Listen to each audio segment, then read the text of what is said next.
This figure shows three data flows and process combination that must be avoided. The first one is spontaneous generation.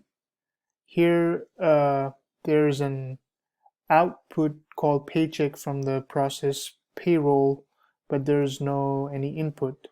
So there's no input. That's why this is called spontaneous generation. The second one is black hole. So in this black hole, it has input, but there's no output. So since there's no output, this is referred as black hole. And then the last one is a gray hole. So here there's an input and also there's an output, but the input is not sufficient or related to produce that output paycheck. Date of birth is not, the input date of birth is not